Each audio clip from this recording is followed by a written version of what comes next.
Bonjour mes très chers amis. Nous sommes samedi, comme tous les week-ends, donc une petite vidéo sur l'Ukraine. Je suis dégoûtée de voir que les choses n'avancent pas dans le bon sens concernant la paix. En effet, Trump, comme un mantra, dit que ça y est, nous allons avoir un cessez-le-feu, que les accords avancent, que les négociations avancent. C'est un mantra, je pense, qui lui permet, de toujours croire, en, sa victoire face à Poutine.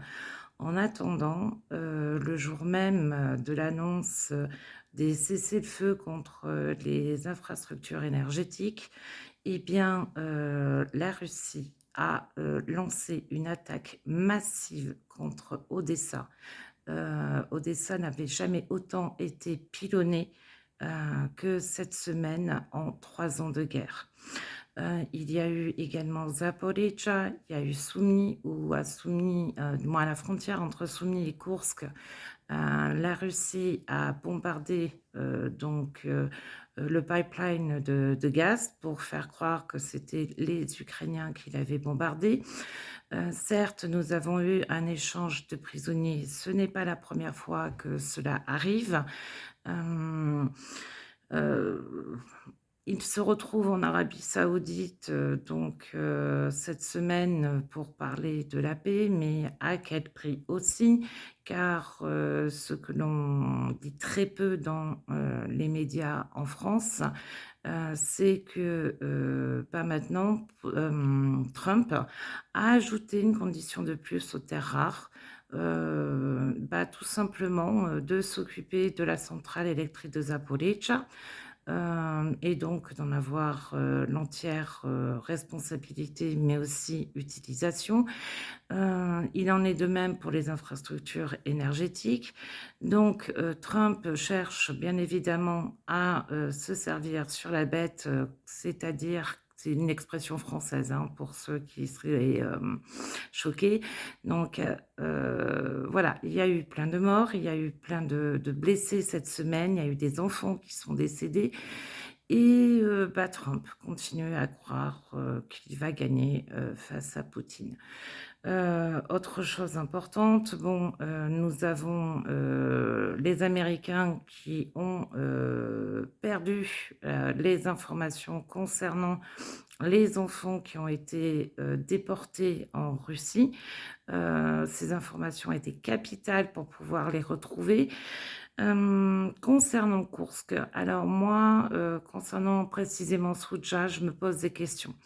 Je ne suis pas complotiste, mais je me demande s'il n'y a pas eu un deal entre Trump et Poutine, pour faire en sorte que, l'Ukraine soit, aveugle pendant quelque temps, sur les cibles et permettre donc, à Poutine de regagner, des terres à Koursk, et notamment donc Soudja.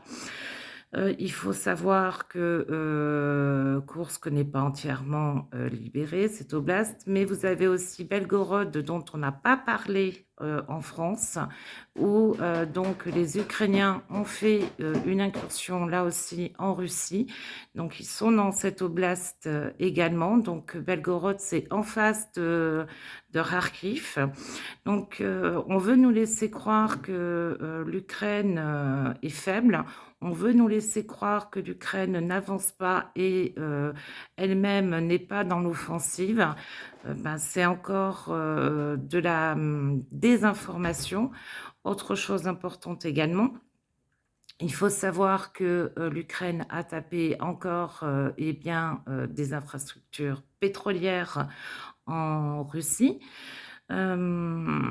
L'Europe, semble vouloir continuer à avancer dans l'aide à l'Ukraine et cette coalition qui est prête à envoyer des troupes, en Ukraine, là aussi, c'est une bonne chose.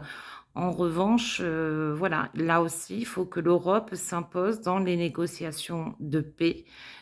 parce que nous nous retrouvons avec un Trump au milieu de, la paix, entre l'Ukraine et la Russie. Trump, qui, est ami avec, Poutine, donc qui n'est pas, impartial. Voilà, donc c'est quelques informations que peut-être vous n'avez pas eues, dans la semaine. Vous pouvez, toujours me suivre sur, mes réseaux sociaux, notamment sur, Facebook et Instagram où, je relaye beaucoup d'informations, sur la guerre en Ukraine, des informations qui me viennent de comptes de personnes que je suis, qui sont ukrainiens, de soldats et de journaux, également, internationaux et aussi ukrainiens, ainsi que des journalistes et officiels ukrainiens. Donc toutes ces informations que moi je vous donne, elles sont sourcées, elles sont, vérifiées et c'est important, que je le signale parce que moi, la désinformation, je me bats contre. Soyez critiques, faites attention à ce que vous lisez, surtout en ce moment. Il y a beaucoup, beaucoup de trolls à nouveau, à la solde, russe. Voilà, je vous souhaite un bon week-end. Mes pensées vont, bien évidemment à mes amis ukrainiens en Ukraine et à tout le peuple ukrainien, ainsi qu'aux soldats sur le front. Slava Ukraini, Heroyam Slava.